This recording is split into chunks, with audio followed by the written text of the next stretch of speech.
अस्सलाम वालेकुम जी, कैसे हैं आप सब लोग। आज की इस वीडियो में हम बात करेंगे अपॉइंटमेंट बुक कैसे होती है, मतलब अकाउंट कैसे क्रिएट करना है और कैंसिल कैसे होती है। असल में कैंसिलेशन एक बड़ा मसला आजकल बना हुआ है। सबसे पहले तो ये कि जब आप अकाउंट क्रिएट करते हैं तो लाइक सपोज़ आपने अपनी अपॉइंटमेंट भी लेनी है और साथ में आपने आपका ससुर है या आपकी मदर इन लॉ है, तो वो उनका अकाउंट सेपरेट क्रिएट होगा, आपका सेपरेट होगा, ठीक है। या फिर आपके साथ ये लीगलाइजेशन की अपॉइंटमेंट तो साथ हो जाती है, लेकिन जो वीज़ा अपॉइंटमेंट है वो सेपरेट होती है। अगर आपका एक अकाउंट भी है, मतलब आप एक अकाउंट से लेना चाह रहे हैं, तो आपको फैमिली मेम्बर मेंशन करने ज़रूरी होंगे।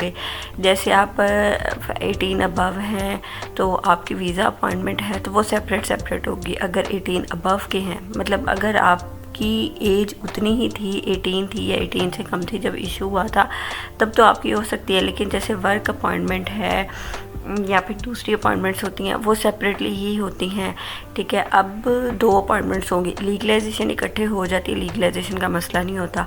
और अगर जैसे आपके 4 फैमिली मेम्बर हैं, 3 बच्चे हैं, वाइफ हैं, तो वो 4 ही वीज़े के वक्त आपने सेलेक्ट करने हैं। एक मेंबर अपॉइंटमेंट मदर की ही होगी, लेकिन मेंबर 4 सेलेक्ट करना ज़रूरी होते हैं। मेंबर सेलेक्ट करेंगे तो ही जो आपकी अपॉइंटमेंट आगे होगी। अब जो लोग 4 या 3 बुक नहीं हो रही थी, उन्होंने एक बुक कर ली अपने पासपोर्ट पे, मतलब मदर के पासपोर्ट पे।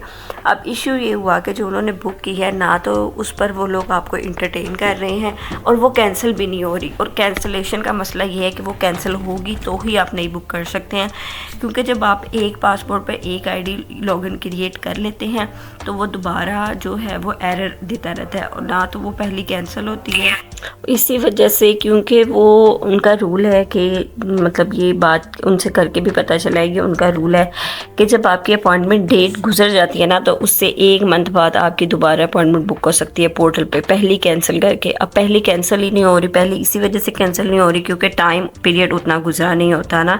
तो जब तक आपका वो 1 मंथ पूरा नहीं होगा, आपका दोबारा से जो है वो अपॉइंटमेंट आप बुक नहीं कर सकते। उस पासपोर्ट पर अगर आप अगेन कोई और अकाउंट क्रिएट कर भी लेते हैं, अलबत्ता तो होता नहीं है, अगर हो भी जाए तो उस पर आपकी अपॉइंटमेंट बुक नहीं होती, आप जहाँ से मर्जी करवा लें वो एरर आता रहता है। तो इसलिए आप लोग ख्याल करके अपनी जो भी अपॉइंटमेंट्स हैं जैसे भी हैं आप वैसे बुक किया करें, ताकि आपको दोबारा वो मसला ना आए। जो लोग मतलब टेस्टिंग के लिए कह देते हैं कि चलो स्टडी की स्लॉट्स ओपन हुई है या हम किसी और सिटी में बुक करके देख लेते हैं, हो सकता है एंटरटेन कर दें, मसला ये होगा कि दोबारा अगर सही वाली स्लॉट्स ओपन भी हुई तो आपकी बुक नहीं होनी, तो आपको काफ़ी सारा वेट करना पड़ना है। और इसी वजह से जो है वो कैंसिलेशन का ये इशू आ रहा है। तो इस मसले से बचने के लिए एहतियात से काम किया करें और अपनी जो है वो अपॉइंटमेंट अपना पासपोर्ट नंबर पर आपका अकाउंट जो है वो क्रिएट होगा, या आप किसी और के पासपोर्ट पर ऐसा क्रिएट कर ले जिसको अगर ज़रूरत भी नहीं है, ताकि आपको कल को मसला ना हो।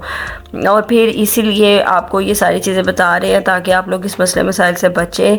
और मज़ीद आपको किसी इन्फॉर्मेशन की ज़रूरत हो तो फिर आप मुझसे पूछ सकते हैं, लेकिन जब आपने कैंसिल करनी है तो आप अपना जीमेल एड्रेस इस तरीके से लिख सकते हैं और आपने सारी चीज़ें डिटेल में जीमेल आईडी और रीज़न रख के यहाँ से कर देना है, फिर आपको पता चल जाएगा।